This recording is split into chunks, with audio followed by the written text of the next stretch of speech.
आवाज उठाई है। इनके जो पदाधिकारी हैं वो इसका विरोध कर रहे हैं, पूरा विधायक खुद इसका विरोध कर रहे हैं। तो महामाई चिंतपूर्णी जो है सब कुछ देख रही है। आने वाले समय में इसका जवाब महामाई खुद इनको देगी। मैं माननीय विधायक जी को बताना चाहता हूं कि माता सद्बुद्धि तो उन लोगों को देगी जो भ्रष्टाचार कर रहे हैं। क्या 51,000 रुपया देकर के भ्रष्टाचार को छुपाया जा सकता है? के दौरान माता चिंतपूर्णी के मंदिर से 50 लाख रुपया मंजूर करवाया है। लाखों रुपया आपने पर्चियों के माध्यम से इकट्ठा किया है और विभागों ने पर्चियां भी 50 रुपए की रसीद दी है। 500, 1000, 5000 ठेकेदारों से प्राप्त किया है। किसी को जो पैसे जो पर्चियों की बात कर रहे हैं, एक नाम प्रतियोगिता के आधार पर हमने एक रखा है। ये उनको हमें एक स्कूटी जो है निकलेगी, जिनकी पर्चियाँ निकलेगी उसको लकी ड्रॉ निकलेगा, उसके एक स्कूटी भी निकलेगी, उसमें LCD निकलेगी और नाम निकलेंगे। ये एक लकी ड्रॉ की पर्ची है। कोई ऐसा टैक्स किसी के ऊपर भार नहीं डाला जा रहा है, इसलिए मैंने अपनी तरफ से 51,000 रुपये का चेक जो है आज। आप किससे बात करना चाहते हैं? मैं आपको बताना चाहता हूं कि भ्रष्टाचार की सीमाएं टूट चुकी हैं। चिंतपूर्णी विधानसभा के क्षेत्र में विधायक एक नहीं, अनेक विधायक हैं जो आपके गैर हाजिरी में यहां विधायक बनकर के घूम रहे हैं और जिन्होंने अलग अलग विभागों को अपने आप को बांट लिया है। किसी ने प्रशासन, मुझे ये बोलना बार बार ठीक नहीं लगता कि पूर्व में जो विधायक रहे उनको ऐसे नाशना बयानबाजी नहीं करनी चाहिए। उनको अगर चिंतपूर्णी विधानसभा के लोगों की इतनी चिंता होती, जब उन्होंने अपने समय में चिंता जाहिर की होती, तो शायद उनको आज वो विपक्ष में ना बिठाते, लोगों को अपने बाहर ना बिठाते। हमारे स्थानीय सम्माननीय विधायक महोदय ने 51,000 रुपए का चेक उपमंडल अधिकारी को दिया है और साथ में उन्होंने कहा कि भारतीय जनता पार्टी तथा पूर्व विधायक को माता चिंतपूर्णी सद्बुद्धि दे। मैं माननीय विधायक जी को बताना चाहता हूं कि माता सद्बुद्धि तो उन लोगों को देगी जो भ्रष्टाचार कर रहे हैं। क्या 51,000 रुपया देकर के भ्रष्टाचार को छुपाया जा सकता है? केवल मात्र आप जनता को गुमराह कर रहे हैं। आपने प्रशासन के साथ मिलकर के इस मेले के दौरान माता चिंतपूर्णी के मंदिर से 50 लाख रुपया मंजूर करवाया है।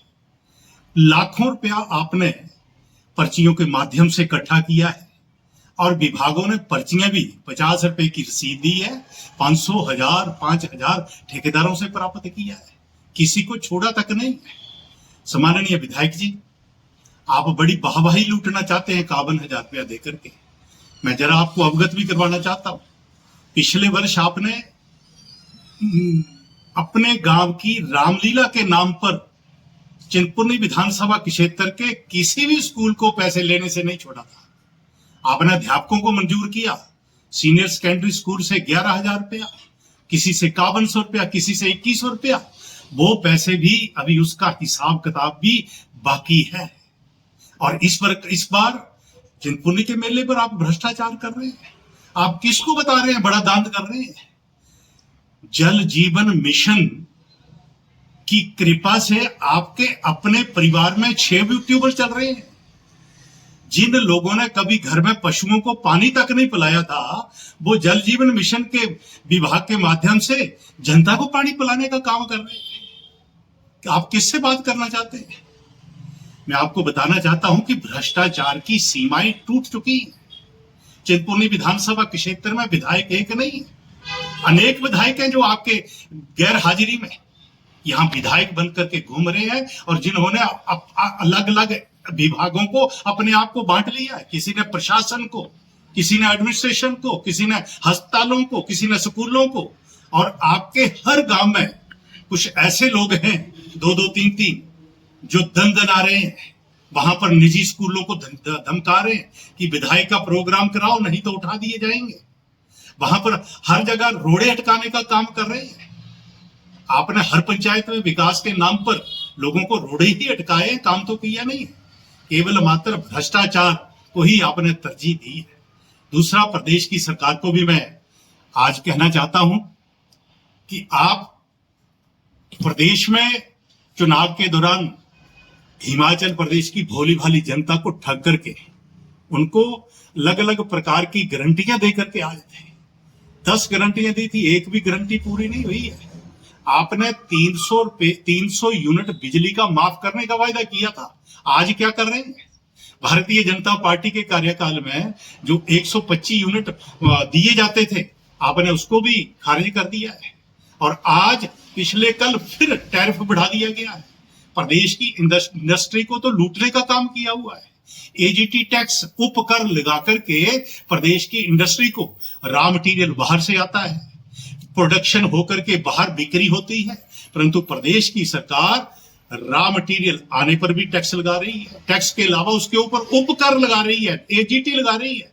और जब प्रोडक्शन बन करके बाहर जा रही है तो उसके ऊपर भी उतना ही पर वेट के हिसाब से टैक्स लगा करके इंडस्ट्री को तबाह करने जा रही है। पिछले 2-3 महीने पहले लगभग बिजली पर 1% उपकर लगता था, परंतु प्रदेश की सरकार ने 18% उपकर बढ़ा करके 19% बढ़ा दिया है। और पिछले कल और टैक्स भी बढ़ा दिया। आपने 1500 रुपए देने का लोगों को जो वायदा किया था उसकी क्या बना है? वहां पर भी आप कुछ नहीं बोल पा रहे हैं। प्रदेश की महिलाओं को आपने गुमराह किया है। आने वाले समय में वो हिसाब आपका चुकता भी करने वाले हैं। आपको मैं ये भी कहना चाहता हूं कि प्रदेश की कांग्रेस सरकार को ये, हालांकि प्रदेश में वो ढिढोरा पीट रहे हैं कि फाइनेंस की कमी है, पैसा नहीं है, विकास के लिए पैसा नहीं है, परंतु महोत्सव करवाने के लिए पैसा कहां से आ रहा है? क्यों जनता को लूटा जा रहा है? क्यों मंदिरों को लूटा जा रहा है? मैं आपसे ये प्रश्न करता हूं। बलबीर जी, इसके साथ ही हम एक जो सवाल बड़ा जरूरी है वो है, जिस मैदान में ये महोत्सव हो रहा है उस मैदान में जो है इंडोर स्टेडियम भी बनाया जा रहा था, लेकिन अब वो काफी समय से उसका काम रुका पड़ा है। इसके ऊपर आप क्या कहना चाहेंगे? भारतीय जनता पार्टी के कार्यकाल में माननीय मुख्यमंत्री जब श्री जयराम ठाकुर जी होते थे, उन्होंने अनाउंस किया था हमारी मांग के ऊपर लगभग 2.5 करोड़ रुपए की डीपीआर तैयार हुई थी, जिसमें से खेल विभाग ने वो पैसा देना था। उसमें से 85 लाख की पहली किस्त मिल गई थी, दूसरी किस्त मिलनी थी, परंतु 21 महीने हो गए। हमारे स्थानीय विधायक ना तो प्लानिंग की बैठक में गए, ना वहां पर वो इस बात का कोई सवाल खड़ा कर पाए, ना उस काम को पूरा करने के लिए उन्होंने पैसा मांगा। अब दूसरी किस्त भी नहीं मिल पाई है। आने वाले समय में देखते हैं कि क्या कांग्रेस के कार्यकाल में होगा, ये इंडोर स्टेडियम बनकर के तैयार होगा। दुर्भाग्य तो ये है कि एक इंडोर स्टेडियम भाजपा कार्यकाल में बन रहा था, जो अम्ब के शहर में, जो चिंतपूर्णी विधानसभा के क्षेत्र का केंद्र बिंदु भी, दूसरा लगभग 250 कनाल के करीब जमीन हमने बेड़ जसमा में मंजूर करवा ली थी। वो पूल ए से पूल बी में वो ट्रांसफर भी करवा ली थी। वो खेल विभाग को चली गई है, उसके सारी फॉर्मेलिटी कंप्लीट हो गई है, परंतु वो जमीन जो है वो विधायक महोदय के रेजिडेंस से केवल मात्र 3 या 4 किलोमीटर दूर है। परंतु उस जमीन को भी विधायक महोदय रिजेक्ट करके अपने गांव में एक नई जमीन ढूंढ रहे हैं, जो आज तक नहीं मिल पाई। मुझे लगता है कि ना खेल स्टेडियम ये कंप्लीट होगा, ना वहां जमीन मिलेगी, ना बेड़ जसमा में। ये जब भारतीय जनता पार्टी सत्ता में दोबारा आएगी तब जाकर के इन कार्यों को पूरा करेगी। पूर्व चिंतपूर्णी विधानसभा के क्षेत्र में एक काम अधूरा नहीं, अनेकों काम अधूरे हैं। चिंतपूर्णी माता के नाम पर 50 लाख रुपया महोत्सव के लिए तो लिया जा रहा है। मैं पूछता हूं, अगर 20 लाख रुपया आप अपने हेलीपैड के लिए भी दे देते तो कंप्लीट ना हो जाता। और वहां पर पंजाब से हजारों श्रद्धालु हेलीकॉप्टर के माध्यम से माता चिंतपूर्णी के दरबार को आना चाहते हैं, परंतु हम सुविधा नहीं देते। कांग्रेस के पास सुविधा के नाम पर कोई जवाब नहीं है। सर, जैसे अभी आपको पता होगा कि पानी के बिल भी लोगों को पिछले सालों के इकट्ठे आ चुके हैं, तो उसको अपने गरीब आदमी को काफी बोझ पड़ा है, तो क्या कहना चाहेंगे आप?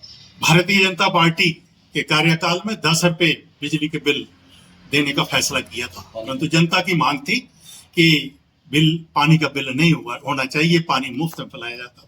भारतीय जनता पार्टी की सरकार ने मुफ्त पानी प्रदेश की जनता को दिया था। करोड़ों रुपया जल जीवन मिशन के माध्यम से खर्च करके गांव तक, दूर दराज के गांवों में पानी पहुंचाने का काम किया था, परंतु प्रदेश की कांग्रेस सरकार जनता से झूठे वायदे करके ओपीएस के बहाने जनता पर टैक्स लाद रही है। ये कांग्रेस सरकार सुख देने वाली सरकार नहीं, जनता को दुख देने वाली सरकार है और जनता से लेने वाली सरकार है, जनता को कुछ भी देने वाली सरकार नहीं। इसके साथ ही आपके समय में हमें अच्छा याद है कि आपने एक केंद्रीय विद्यालय जो है नंदपुर गांव में स्वीकृत करवाया था, उस पे अभी तक कुछ कार्रवाई हमें होती दिख नहीं रही है, इस पर आपका क्या कहना है? केंद्रीय विद्यालय के लिए भी जमीन ट्रांसफर हो गई है, उस जमीन को प्लेन किया जाएगा आने वाले समय में। उसमें लास्ट स्टेज पे केंद्र में वो केस है। मुझे लगता है आने वाले बहुत चंद महीने में ही वो सारा सॉल्व हो जाएगा। उसके लिए पैसा स्वीकृत होने के बाद उस जमीन को प्लेन भी किया जाएगा और वहां पर केंद्रीय विद्यालय भी खोल दिया जाएगा। जी।